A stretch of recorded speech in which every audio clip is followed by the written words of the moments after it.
Coming up on Valley View News, find out why scientists say California is placing homes in wildfire zones. Plus, Los Angeles students from different colleges share how commuting to school affects their education. And President Trump is being asked for his tax returns. Hello and welcome to Valley View News. I'm Timothy Tien. And I'm Luisa Rodriguez. A restaurant owner saved a lot of lives, but now he's fighting for his own life. Bernie Bischoff runs the Old World German restaurant in Huntington Beach.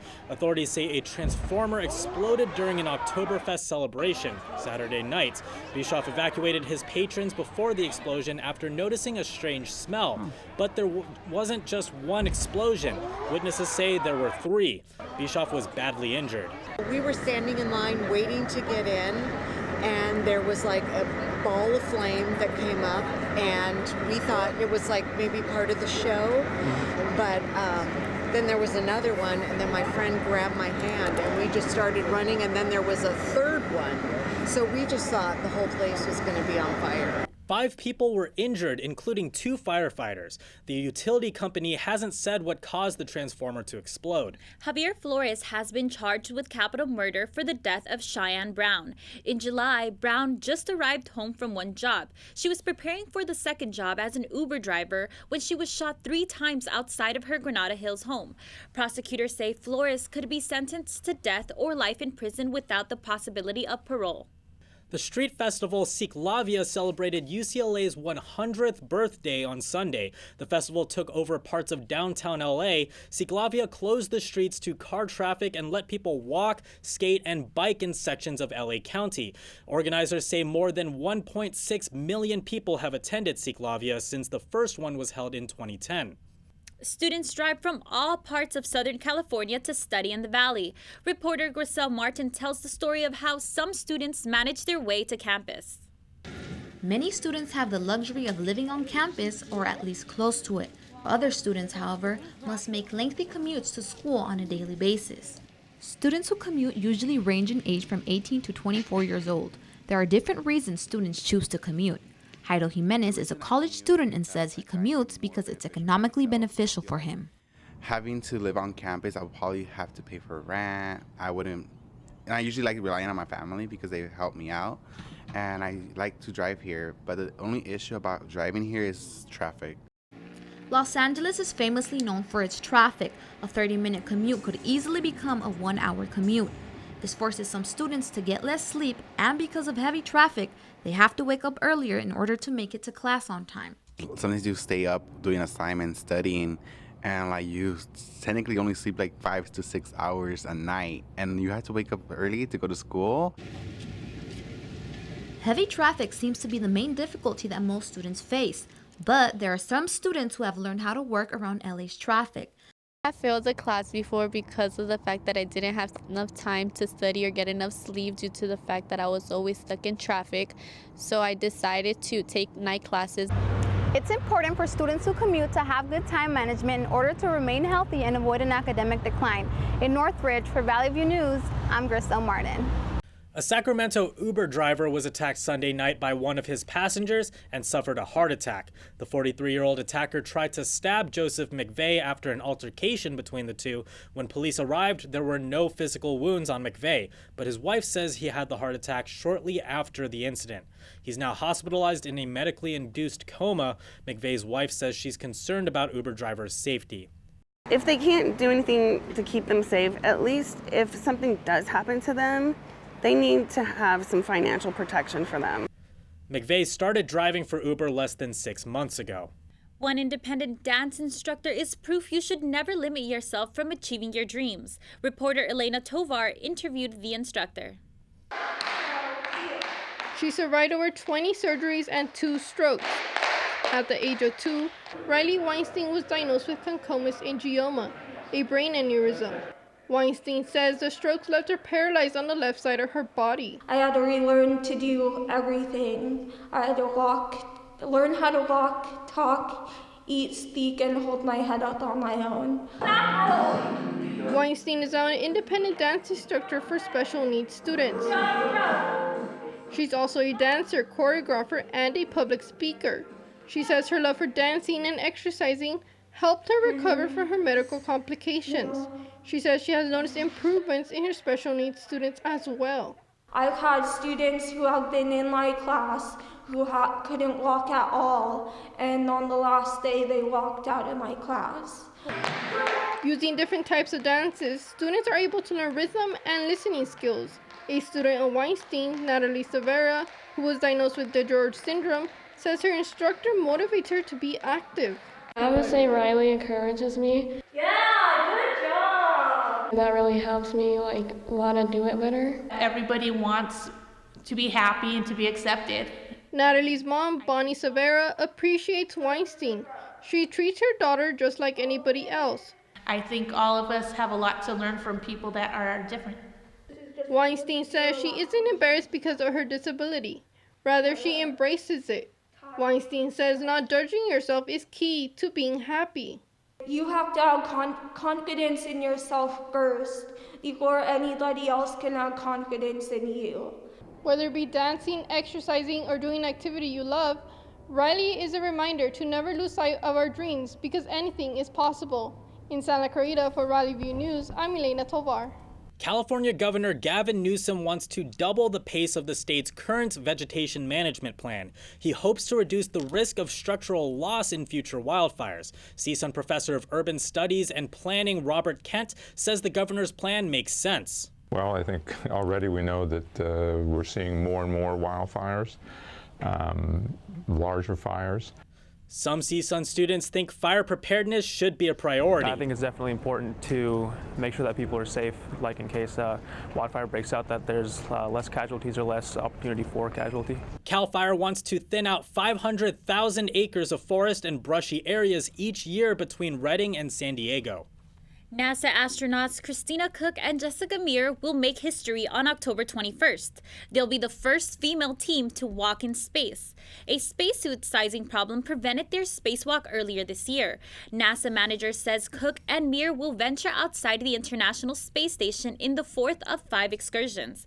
In 1984, cosmonaut Svetlana Savitsky was the first woman to walk solo in space. A shooter is still on the run in Kansas City, Kansas. Another is in custody after killing 4 people last night. Police opened fire on 2 men in the Tequila KC bar. Police say 23-year-old Javier Alatorre and 29-year-old Hugo Villanueva Morales are suspects. 40 people in a very small bar, and at least 2 people come in shooting.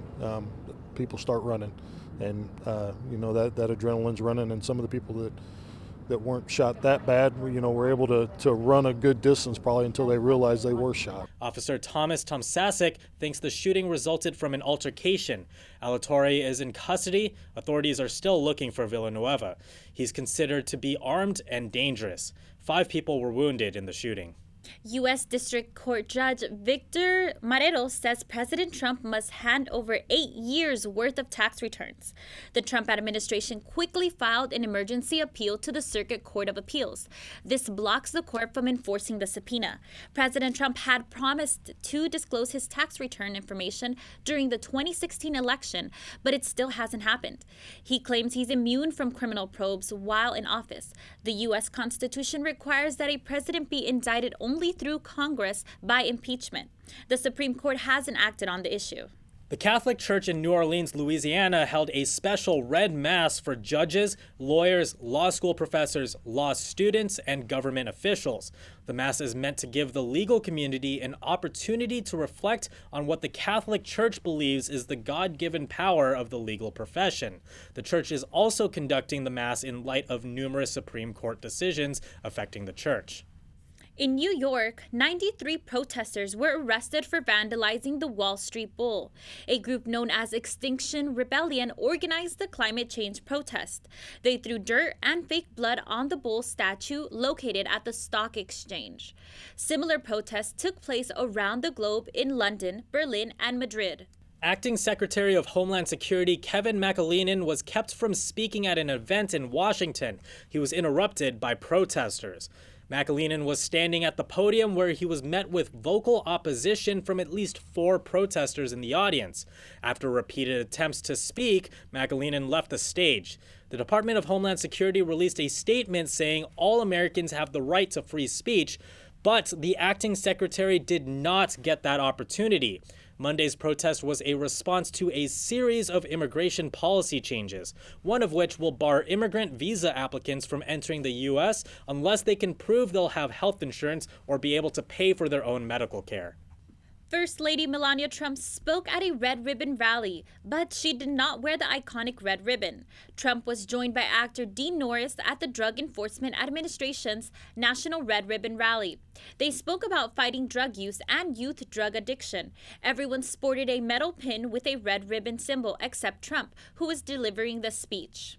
I'm so pleased to be here and for the opportunity to talk about the importance of being drug-free and helping to share the message of Red Ribbon Week. This campaign actively engaged with schools, resulting in students pledging to be drug-free while honoring the work being done by many Americans to keep our communities safe. Red Ribbon Week officially started October 23rd to the 31st.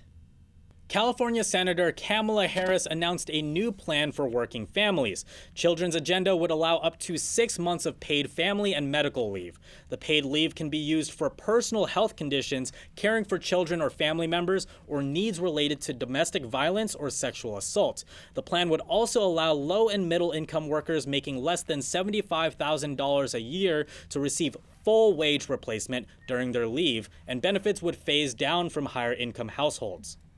Civil rights activist Elizabeth Peretrovich will become the first Alaskan native to appear on U.S. currency. Peretrovich was a key figure in passing the country's first anti-discrimination law in 1945. The law prohibited discrimination based on race in Alaska. Her portrait will appear on the tail side of the $1 coin. The coins will be released in 2020 on the 75th anniversary of Peretrovich's famous speech supporting the anti-discrimination law. Let's hear what's the latest in the entertainment world. Anna, what do you have for us? Actress and singer Diane Carroll died at 84 Friday. Carroll's daughter Susan Kay says she died of cancer. Carroll won an Oscar nomination for her role as Claudine in the TV series Julia. She was one of the first African-American actors to play a non-servant role. Director Ava DuVernay says Carroll left a legacy and broke ground with every footstep. The box office didn't joke around this weekend with the premiere of the movie Joker. The film made close to $246 million worldwide. The long-awaited thriller stars actor Joaquin Phoenix as a failed stand-up comedian turned psycho clown. The Joker is best known for being Batman's arch-rival. Joker premiered at the Venice Film Festival in August. It also won a Golden Lion Award. While some critics raved about the film, others said it's unoriginal and plain. Now expect to see lots of people dressed as Jokers on Halloween. And the new action thriller Gemini Man premiered last Sunday in LA. Gemini Man stars Will Smith as Henry Brogan, an elite assassin who is targeted and pursued by a mysterious individual who looks just like him. First time I saw the younger me was really chilling.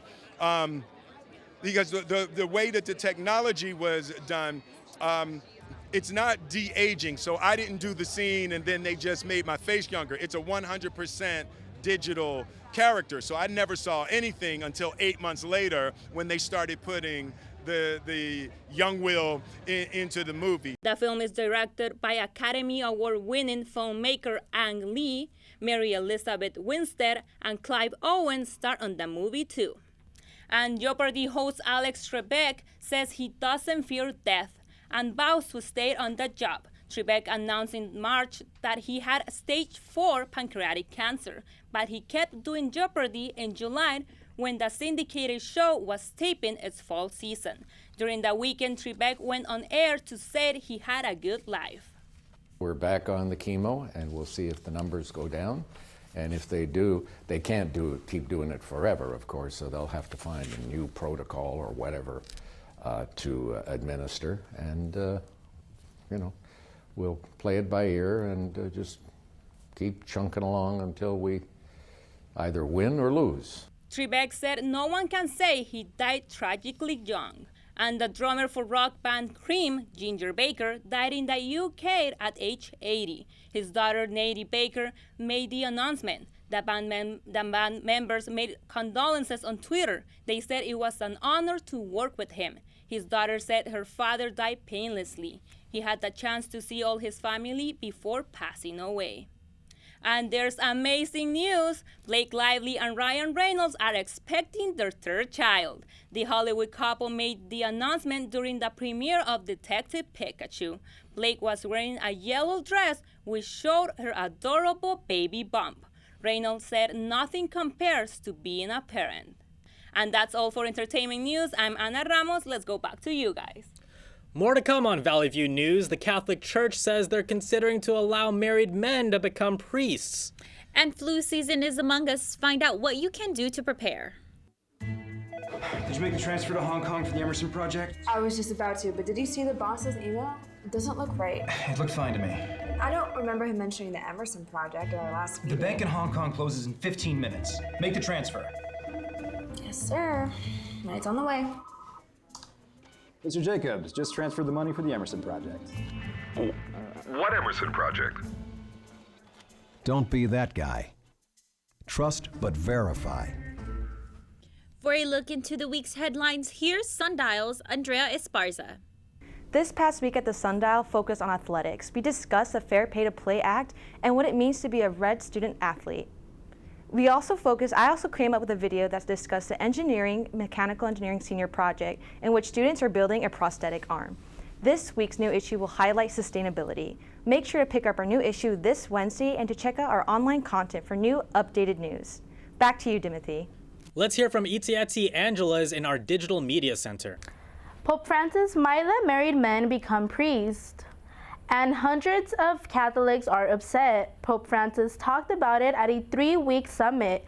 Although the decision isn't final, some believe that allowing married men to become priests can help overcome the church's priest shortage. Hundreds opposed to the Pope's decision are protesting with prayer vigils near the Vatican. If the decision is approved, it would reverse centuries of celibacy tradition in the church. In Lebanon, hundreds protested against corruption and the rising costs of living. People gathered around the country. They are also upset with the absence of some basic services. They say the government isn't providing necessities like electricity, water, and education. Lebanese leaders haven't commented on the riots. Lebanon has one of the world's highest public debts at 150% of gross domestic product. By the end of July, the country already reached a gross public debt of $86 billion. Protests in Iraq are among the largest in decades. They are also some of the most violent. 93 people have died in 4 days, and close to 4,000 were injured. This sparked Iraq's Prime Minister Abdul Mahdi to push for reforms. Abdul Mahdi says the government needs to fight corruption. He says the government will also propose having a basic wage for the poor. The 2019 Nobel Prize for Physiology or Medicine has been given to 3 scientists, William Kaelin, Peter Ratcliffe, and Greg Semenza. They received this high honor for discovering how cells sense and adapt to oxygen availability. The 3 scientists will share the 9 million kroner cash award. That is all for international news. Now back to you in the studio. Valley View News reporter Ricardo Sandoval takes us into a deep dive at the wrestling program at Monroe High School and what the coach is trying to do for the community. Move your shoulders too. Wrestling is a natural sport. Coach Jean-Antoine Ramirez teaches that to his Monroe High School team. He teaches the same thing in his after-school program. Ramirez says wrestling techniques can be used in many other sports as well. When you come to wrestling, the same skills that a lineman uses, that a quarterback footwork, that a lineman with the pummeling and the hand movements, with the tackling and everything like that, you get in wrestling. Coach Ramirez has coached for 6 years at Monroe High School. The city of Los Angeles has only 32 schools with a wrestling team. Because of that, he has a youth class, which he hopes to grow. I don't care. I teach everybody. It's about growing my sport. Yeah, I would love to benefit and have them come here and compete for James Monroe, but you know, the long run is that, you know what, whatever helps that kid be successful. The influence he has on his former wrestlers is strong. Hernan Herrera graduated in 2010. He now coaches the boys' wrestling team. Herrera believes that wrestling is by far the hardest sport to do, mentally, physically, and spiritually. With kids coming into this sport, it teaches them a lot about themselves. It teaches them how to deal with frustration. It teaches them how to overcome obstacles. So this sport, unlike any other sport, pushes you to those limits. The San Fernando Valley and its surrounding areas aren't too popular for wrestling, but Coach Ramirez says he'll continue to push the sport in the community. From North Hills, I'm Ricardo Sandoval for Valley View News. The Dodgers bats come alive in the nation's capital. LA takes a stunning 10-4 victory over the Washington Nationals in Game 3 of the NLDS Sunday night. LA trailed 2-1 in the top half of the 6th inning, but would rally 7 runs in the bottom 6th. It all got started with a 2-run double by Russell Martin. Later, Kike Hernandez, pinch hitting for Jock Peterson, delivers another 2-run double to extend to the lead to 5-2. 2 batters later, Justin Turner hits a 3-run home run to put the Dodgers up 8-2. Each of the 6th inning runs occurred with 2 strikes and 2 outs, setting a postseason record according to MLB stats. The Dodgers have a 2-1 series lead and look to seal the deal in Game 4 tonight in DC. The extension of protective netting in baseball stadiums gains national attention after several recent fan-related accidents. At the local level, Cal State Northridge is doing its part to ensure the safety of everyone at their parks. Valley View News reporter Alan Cardoza has more on the story. Last season, Major League Baseball required all 30 teams to use extended netting in ballparks. Collegiate programs, including CSUN, soon followed. CSUN's facilities manager, Mark Adamak, is glad the change came about. It has been a great improvement. It protects the fans from getting hurt, protects vehicles outside the venue. The netting aims to protect fans in field-level seats from foul balls and broken bats. However, not every fan is a fan of the extensions. It's a good and a bad thing. Nelson Valdez thinks fans should just stay alert during games. You should be aware of your surroundings, especially because there's going to be balls flying around everywhere. Protective netting use approaches a fine line. For some, nets could take away from a fan's game day experience, but baseball took this into consideration. Adamak says that the netting isn't as noticeable as some may think. Between the chain link fence that we had before and this netting, the netting, after about a half an hour, your eyes get adjusted to the netting and you have no interference from sight of the game. The extension of protective netting has caused many mixed reactions among fans, but the ultimate goal is to still protect them at the stadium. In Northridge for Valley View News, I'm Alan Cardoza. Oregon temporarily banned flavored vaping products. Governor Kate Brown placed the executive order. The ban will last 6 months. Brown says the ban could keep people from being exposed to dangerous chemicals. The Oregon Health Authority reported 8 vaping-related illnesses and 2 deaths. This could hurt vaping businesses. The ban is expected to take place in about a week. North Carolina health officials say a deadly outbreak of Legionnaire disease may stem from hot tubs that were on display during a state fair. North Carolina has 120 confirmed cases and 1 confirmed death linked to the deadly disease. Health officials say those diagnosed reported walking by the hot tub display at the Davis Event Center at the Mount State Fair. The bacteria is found naturally in the environment. It can become a health concern when they spread into human-made water systems like hot water tanks, cooling towers of air conditioning systems, decorative fountains, and hot tubs that aren't properly maintained. CDC reports about 1 in 10 people who get sick from this disease die. Flu season is here, so now's the time to get your flu shot. Typically, flu season starts in October when many flu-related deaths are recorded. The CDC recommends you get a flu shot before the end of October. Some CSUN students think that's smart. Well, other than me trying to be healthy and trying to reduce the spreading of the flu, so might as well get the flu shot.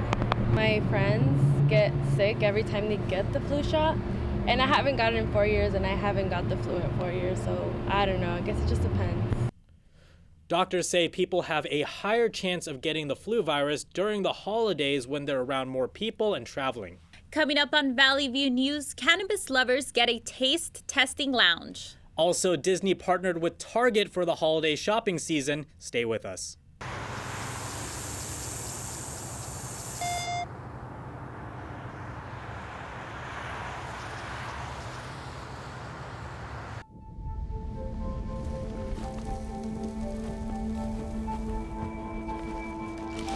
Eva Marie smoked 12,000 packs of cigarettes over 15 years. She quit, and now there's a new lung cancer screening that could save her life. You stopped smoking. Now start screening. No matter how much you smoked, early detection could save you. Talk to your doctor or learn more at savedbythescan.org. Here's Valley View's Luis Zuniga with social media and tech. Tell us more. The General Motors strike enters its 4th week. Union leaders say negotiations are not looking good. The United Auto Workers says it's fighting for fair wages, affordable health care, favorable profit sharing, job security, and security for temporary workers. Meanwhile, GM stocks are down more than 10% since workers started protesting. But UAW says negotiations aren't going anywhere despite the loss in finances. Economists say GM could lose more than $600 million. Nevada's opened its first marijuana testing lounge.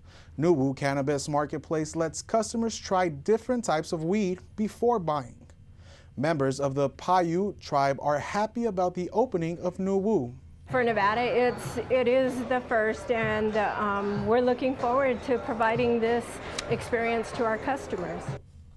It might take a few more years before more places like Nuwu open nationwide. Industry leaders say this is the future of dispensaries. Harbor Freight is recalling 1 million folding knives. The Gordon folding knife is known for its blade, which folds into the handle. The company says the locking mechanism can fail to engage. This creates a cutting hazard. There were 6 reports of people being cut. 4 needed medical attention. The company says consumers should stop using the knives and return them to the store for a full refund. The knives were sold at Harbor Freight stores between July 2008 and 2019. Last month, WhatsApp removed a security bug that could have let hackers get access to your old messages. The hack was said to be triggered when a user opened a malicious GIF in their gallery. The GIF would reveal a person's previous chat history. Devices running Android 8.1 and 9 were targeted. The company says it's unlikely anyone was actually hacked. Target is opening Disney shops in some stores across the U.S.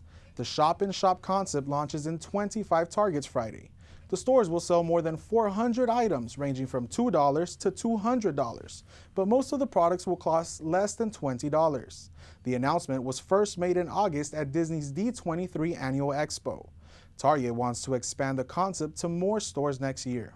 That's it for social media and tech news. Timothy, back to you. Well, guess what national day it is today? It's National Consignment Day, which celebrates the never throw away movement. You can list your new or gently used items or save money by shopping consignment. And a little bonus, none of it goes to landfills. If you're looking to make a little extra cash or want to save on some designer clothes, then this National Day is your day. That's all for us at Valley View News. Thank you for watching. I'm Timothy Tien. And I'm Luisa Rodriguez. For news any time of day, go to our website, sundial.csun.edu. See you next week.